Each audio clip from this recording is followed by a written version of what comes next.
What's up guys, I'm back with another informational slash tutorial video. Today I'm going to be going over how I record and edit my YouTube videos as well as how I create my thumbnails used in my YouTube videos.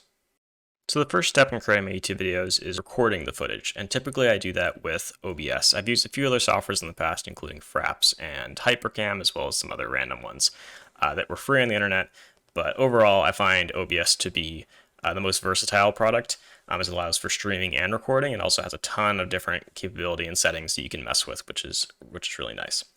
I won't go too in depth with how to use OBS, as I have done a tutorial with how to use OBS specifically to capture Among Us, as well as capture the Discord overlay with Among Us, and that really covers a lot of the details you will actually need for using OBS as a recording software, not necessarily as a streaming software, but I don't really do much streaming, so I'm going to focus more on recording and YouTube videos for now. But basically, if you want to go into really how to set up OBS, you can check out that video. It's linked in the top right now. But yeah, I'll get into the next part now. The next step in the process is editing the video. I use two different editing softwares, depending on what I want to do. The two ones that I use are Windows Movie Maker and Vegas Pro 18. They both have their own pros and cons, and I'll kind of go over those now. Basically, the main pros to Windows Movie Maker, while it's not really the one you typically see YouTubers say they use, but I really like it because basically, just to kind of go through them really quickly, it doesn't crash. It's simple. It's got a very simple layout that is easy to use quickly. It's free. You can just download it online. I believe it's like the 2016 or 2014 version. And it's also, as I mentioned before, the quick layout makes like editing videos, just throwing something together really quickly. It's really great. However, there's obviously quite a few cons with this very simple layout. It has a very limited functionality. You can't have more than one video and audio track each, compared to Vegas Pro, which lets you have as many tracks as you want. I think there might be like an arbitrary limit of like 20 or something, but I haven't ever hit that, so it's usually not an issue. Basically, it only lets you have one audio and video track, which tends to be kind of an issue if you want to control your volumes and stuff like that. There's also very limited transitions. If you want to be able to fade out into black, you have to kind of manually do it yourself, which is a little tricky. You have to use a little bit of a workaround. So there are very limited transitions for that. And there's also not as much cropping capability. It's way easier to crop with Vegas Pro, which I really like.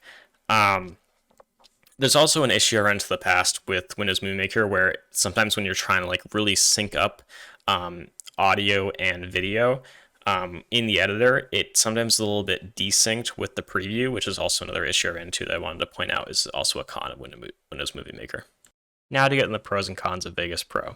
Obviously, the main pros are going to be the capabilities of the software. It's a professional video editing software. It's got tons of capabilities in cropping, filtering, multiple tracks. I mentioned that was a downside to Windows Movie Maker.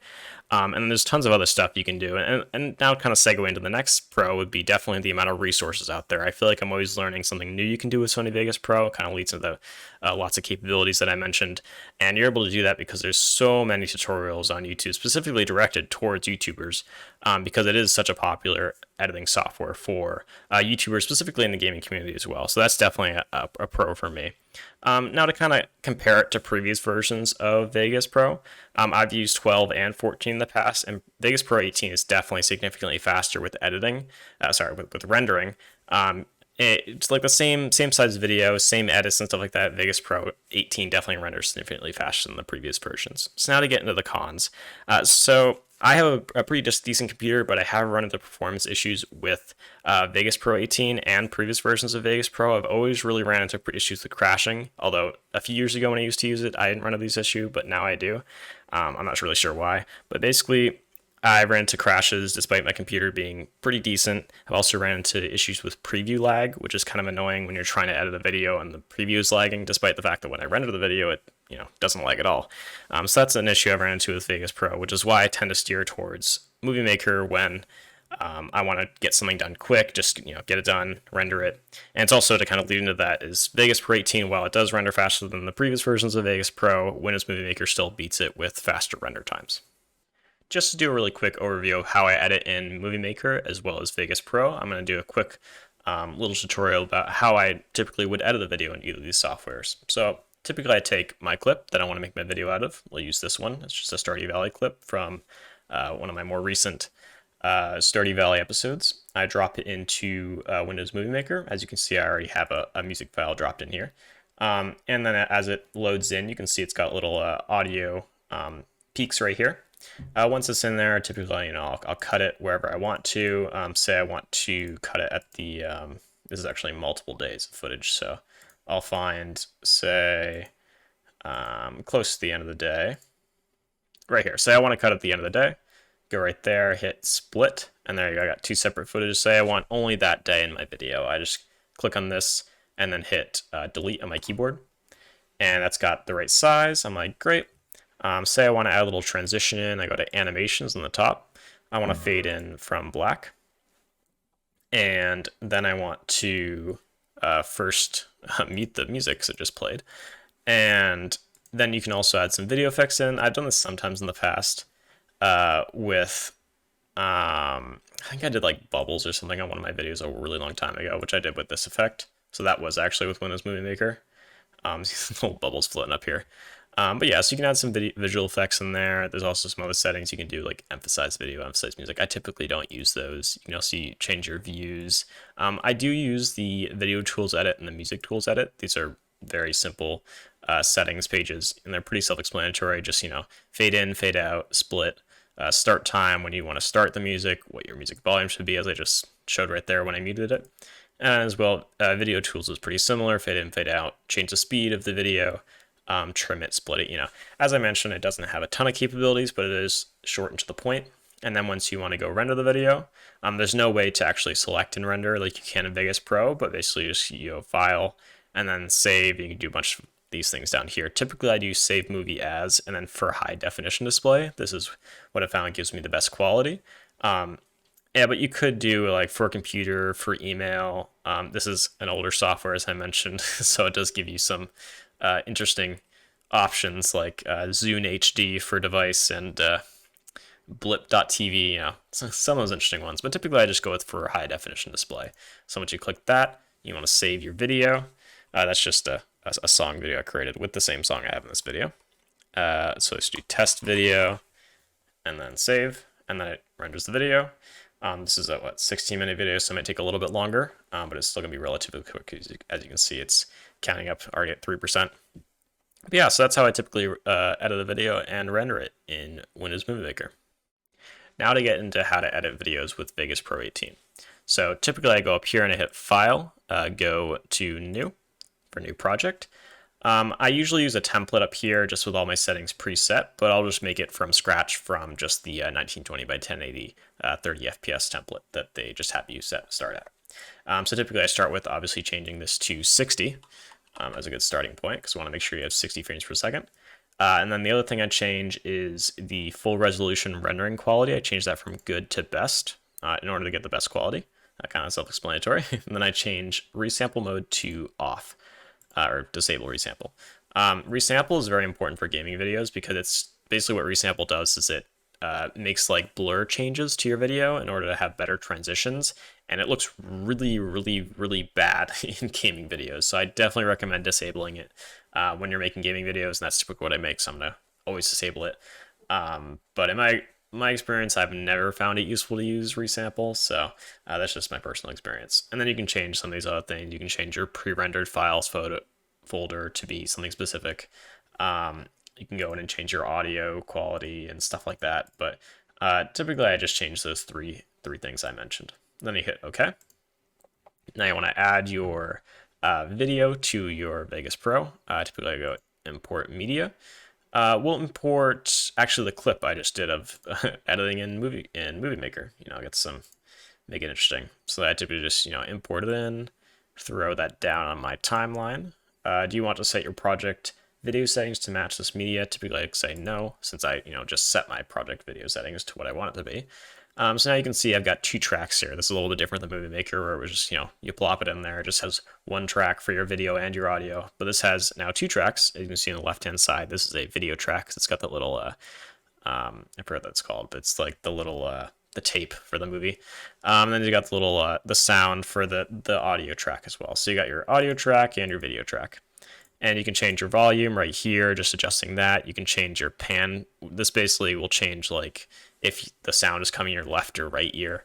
Typically you just want to leave that in the middle. I don't want to mess with that. A lot of like pretty bad videos that I watch on YouTube will have that off-centered, and it really hurts my head when I listen to videos like that. So typically I leave that in the center. I don't think I've ever made a video where I haven't had it in the center. You can also change like this level, I believe. Well, yeah, this level will change your opacity of your video. You could also change your opacity with this little this by just clicking this middle part right here and dragging it down. Same thing with this. This will change the gain, which is basically the volume. So yeah, this is kind of how you edit a little clip. To go into a little bit more detail with my Stardew Valley videos, as you might see, I have 2 videos going with one cropped into the corner. To crop, you hit this button right here, which is the crop button. It's right next to the effects button and the more button on the right hand side. It opens another pop-up window, which opened on my second screen, but I'll drag it over. And then you go and zoom out a little bit, and you can then crop your video. Let's see if I can see both of them at the same time by going like this. And basically you can, right now I don't have my aspect ratio locked, so it's going to be like, actually the aspect ratio is fine, to be honest. So you can move it around like that, and then if you want it to be in the corner, just as like I have it in my Stardew Valley videos, I just drag it down there. I have to actually make it so it's fixed, but anyway, you get the point. Where it's you crop it, you drag it into the corner, bada boom. That's basically how I do those videos. And I would drag in my other perspective, and you've got that as well. And then to kind of go into, I also have a little border over that to kind of gives us a segue into the media generators that allows you to add other things like color gradients. Just plop that on there or something. That just pretty self-explanatory. Adds a color gradient. That's kind of what I do with the border. I basically just add a solid color and then put it in the corner, same as I did with the video. But to kind of go into more detail about video effects, you can add some fun filters to your videos. I've added, what have I added before? I've added like blur before to like censor out bookmarks. Like at one point I had, when I was doing my Discord bot tutorial, I had my my apartment portal actually bookmarked on my browser when I was doing the tutorial. I was like, I should probably take that off. So I used a Gaussian blur right here to actually, I think I might have had I guess I thought I saved a template, but I guess it doesn't have it anymore. But basically you can, plop that on there and it will blur out your videos. You can see right there, and you can, you want it super blurred and stuff like that. So you can add all these filters, really cool, really useful. And I was going to stay like that until I go into the video effects over here and clicking this, and then, getting rid of it, uncheck. And there you go. So yeah, this, some basic editing. You can also add some transitions, particularly if you really want to do that. The splitting and stuff is the same as before. Just click where you want to split, right click. You can hit trim start, trim end, and split. These are the 3 ones I typically use. There's also a ton of other things you can do with this. I typically don't touch that very much. I typically just touch, these very generic video editing tools like that. And then you can, if you want to fade into another video, you can actually just drag your video right over it. And then if you watch it over after, muting that so you don't have to hear it, basically it will like fade into the other video. As you can see, it's like fading in. As I mentioned earlier, my preview is a little bit laggy, as you can see, when it is going, which is one of the downsides I found for Vegas Pro. But obviously there's a ton of different features, which definitely gives it a lot of upside. What else can you do? You can also fade out the video if you just hit this corner right here. If you go slow enough, well, that's over here. But basically you can control how far you want to fade in, fade out. And if I make that less, you can see it's just going to fade in like that. So that's another cool thing I do with YouTube videos. You see quite often my videos all fade in and fade out like that. Definitely really useful. So now to get into actually how you want to render your videos. You can render videos in 2 different ways. You could just go, render the whole thing like I did with Movie Maker, or you can also do the thing that I mentioned that Movie Maker doesn't support, which is highlighting a certain area and then rendering that. So you do that by, you can't click on where your drag cursor is, but you can click like anywhere else, and you just click and drag. And then you go up here, File, and Render As. This will open the Render As window right here. I obviously made my own render settings down here, but I will show you actually what they are. Customize template. And I just named this, but basically just kind of go down the stuff that's important. Is want to make sure this is on HD 1080. Obviously you could use this 3800 resolution as well, but I tend to just stick with 1920 by 1080. And then you want to make sure your frame rate's on 60 or 59.94. It's basically 60, so that's fine. What else do I focus on here? Audio. Oh, I usually make sure my audio is at 320,000 for bitrate. That's definitely important to make sure you have good audio quality. Project. Oh, I always make sure this video rendering quality is on best. You can also use project settings if you want to. If you always make sure that your project setting is best rendering quality. That's basically the same thing. And I don't change anything here. This is just default MP4. And then audio, video. I already talked about, and nothing else here. So yeah, that's sums up my rendering settings.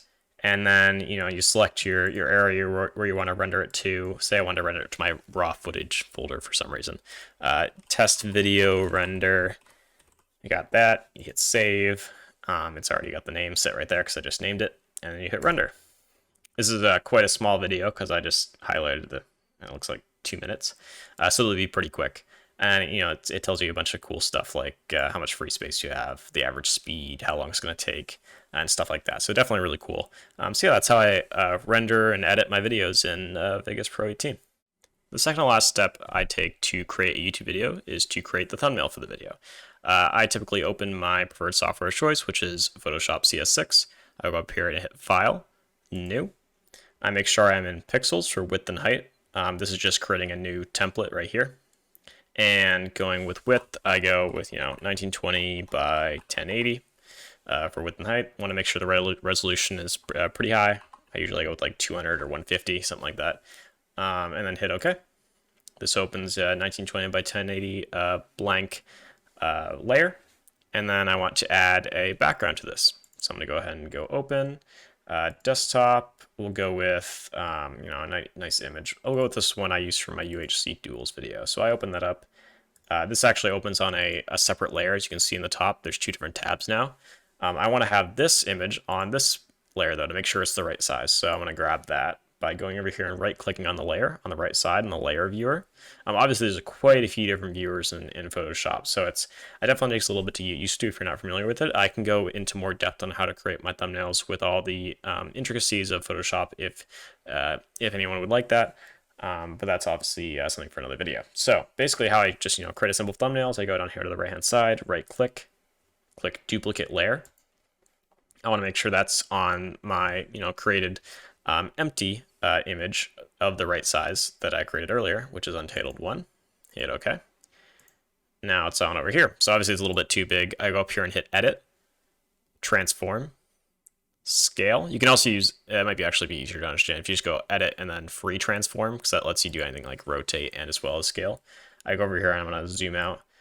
If you're just open following along, and you aren't able to see this screen right here, that's because you're not in the photography mode. It's grayed out right now because I'm in the edit screen, but you can go up here and change that to photography, and you'll be able to zoom in and out with this little dial right here.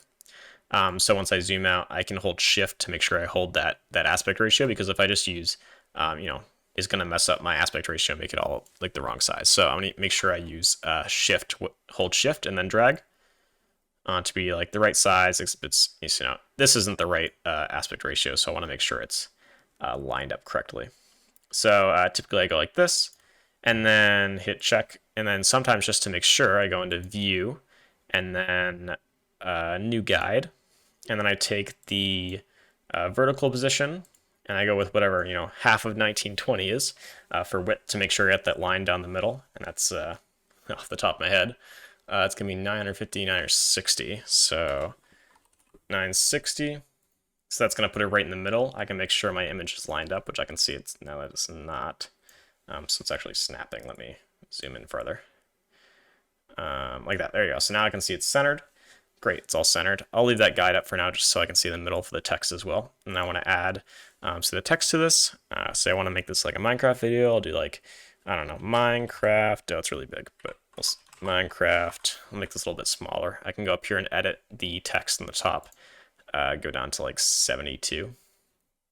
Change that color as well. You can click the color to change it, and this brings up a color picker. I'm going to go with a nice white because it kind of contrasts nice with the gray. Hit OK.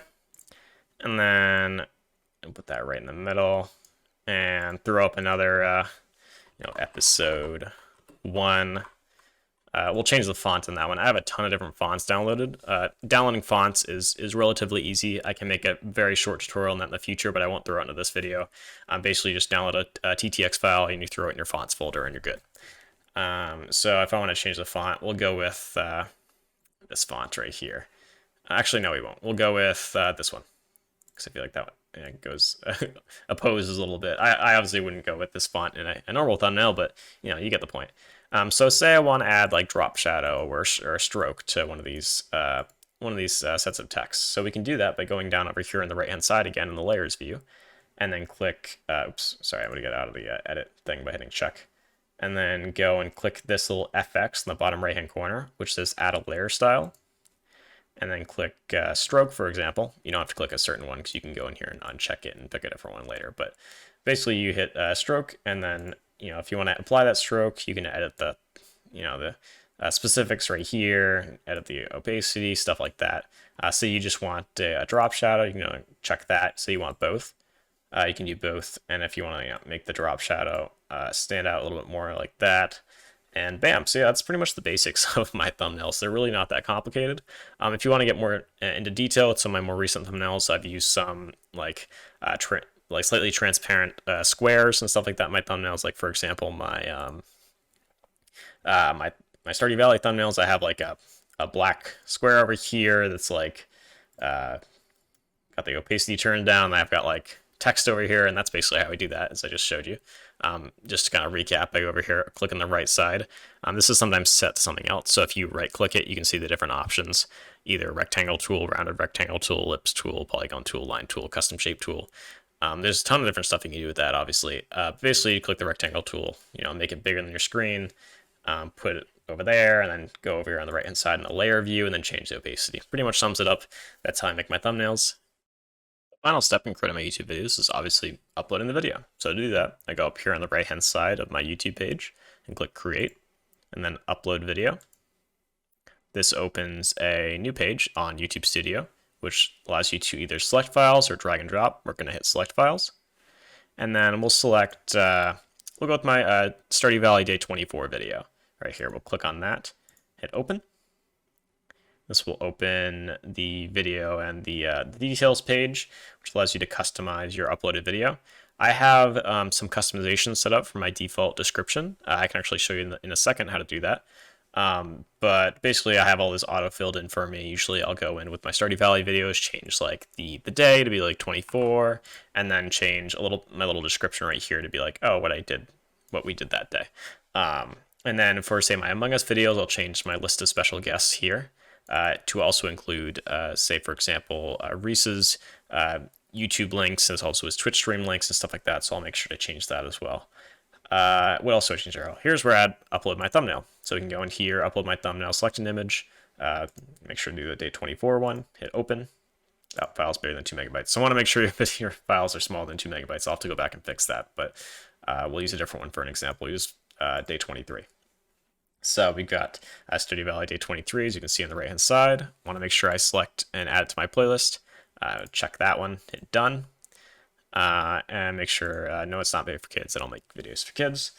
Go more options. You make sure to add your tags. So tags used to be much more important in YouTube videos, as it explains right here. They're not really that important anymore, except for fixing spelling mistakes. But I typically add a few in here. I'll add Stardew Valley 1.5 like playthrough or something like that. Something along those lines where it's kind of close to what my video is about, but a little bit different, just in case someone types the wrong thing or types something and is looking for a video like mine. Always want to make sure your video language is on the correct language, likely English if you're watching this video. I like to add my recording date, although you don't really have to. I usually add the game title if I'm playing a game. I won't for the video I'm currently recording right now, since I'm not playing a game. So yeah, Stardew Valley. For this video I'm creating right now, I'll probably make it educational, so you can actually change your genre. I'll probably make this current one educational. Obviously, the one I'm doing as a demo right now is going to be a gaming video. Then you go to next. Monetization, turn that on. I think you have to be part of the YouTube Partner Program to do this, so that's going to depend on whether or not you have that set up. But if you do, turn that on. Add suitability. I want to make sure to select all the right things for this. These have their own instructions. I'm not really going to go through these. Next, this one actually is something I do. Oh, okay, fine. I will hit none of the above and then go next. So this page on the video elements is where once the standard definition video is processed, then you're able to add an end screen, stuff like that. I'll show how to do that in a minute, but just jumping on one of my other videos. And then you go to visibility. This is the important page for me because you can either save or publish once it finishes uploading, or you can go and hit scheduled. I use schedule quite a bit because I like to upload my videos at around noontime every day, but I work during the week, so I can't just, edit video. I can't just upload videos to upload at noon every day if I'm working. So I like to schedule my videos ahead of time. That way they're able to upload around that noontime, around 2 p.m. or something like that. So I typically do this and then hit schedule, and then bam, you're all set. I won't go ahead and schedule that because I'm not, this isn't quite set up correctly. I have to redo the thumbnail, but you get the point. So if I go and hit exit, I'll show you how I do the end screens real quick. So if I go and edit the actual, if I go and edit the actual, Stardew Valley Day 23 video, and I click end screen, I can change what's shown at the end of the video right here. Which is pretty cool. You can change what videos are recommended at the end. You can also go and do cards as well, which is how I did the recommendation for the My Among Us recording tutorial at the beginning, where I went and added a video and then click, say, day 21, and then you set like the certain time you want to have a start of that. I think you could also just drag it, just drag it to where you want it. And yeah, that's pretty much sums it up. Just one more thing I wanted to cover. I did want to cover how to do the customization. So if you go to customization, this is how you set up your YouTube channel and that kind of thing. But if you go to basic info, just kidding. Sorry, I actually made a mistake there. I forgot where you actually change your upload defaults. You actually do it. I was on the customization page before. You actually want to click settings down here on the left, and then click upload defaults, and that's where you actually edit your description page right here, which is how you would want to edit it if you want to change the default ones as well. But yeah, so that's all I really wanted to cover for how I create my YouTube videos. This whole video pretty much sums up the process I usually take for any videos I create. So yeah, if you did enjoy this video, make sure to leave a like. If you have any comments or suggestions on my process, or any things you want to point out about your own process for creating videos or anything like that, make sure to leave them in the description below. And what else? Oh, make sure to subscribe if you haven't already, as well as hitting that notification bell. I'll see you all the next time.